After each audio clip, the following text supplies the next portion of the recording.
I'm looking at the current salary cap for the 49ers, and they have $12 million in space. And obviously, if George Kittle wants to come to a deal, that's his money. But if you're right, and I have the suspicion that you're right, and there is no resolution to the George Kittle contract saga before training camp, and they just say, we'll talk about it after the year, they have that money. And obviously some of it needs to be earmarked for kind of the small roster moves, this and that. But honestly, I look at this wide receiver position and I go, they could use an upgrade. Deebo Samuel, he was going to slide into that number one spot. I can't believe that the Jones fracture is going to be something that we never talk about again, that we're not going to be talking about in the fall. It just feels like a persnickety injury that's going to come back, and maybe not in full, but he didn't practice all week because of that. It's just going to stick around. You look at the number 2 spot, Brandon Ayuk is theoretically that guy.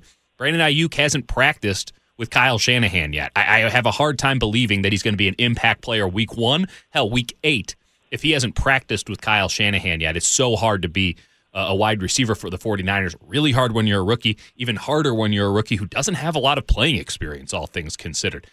I look at A.J. Green, he hasn't signed his franchise tender yet. You look at the Cincinnati Bengals, you look at the COVID situation that's going on and the money that is going to be taken out of the NFL by not having fans in the stands. Of course, the Bengals have a head start on everybody in that regard. But, that's a cheap organization.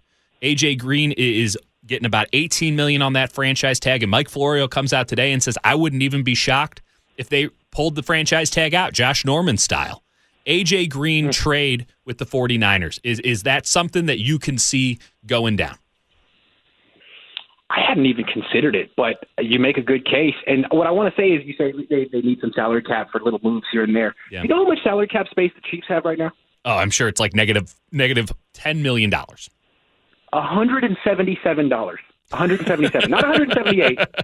177. I literally have more money in my wallet. They got plenty of cap space, dude. Right. Football fans are always real precious with their team's cap space. Oh my God, we only have $13 million. What are we gonna do? No, that's plenty. If they want to get AJ Green, yeah. If they feel it, dude, I'm all in with getting Jamal Adams. I think the Niners are one of 5 teams that are real contenders, but not necessarily the best team. And if they can get a guy like AJ Green or Jamal Adams, then all of a sudden they become the favorite. Right. You should do that. Get the Super Bowl, win the ring. Don't waste your Super Bowl window and pretend like it's going to be open forever, because that's not the way it works in the NFL. If you can get AJ Green, do it. If you can get Jamal Adams, do it. Absolutely, yes, because players like that don't become available very often.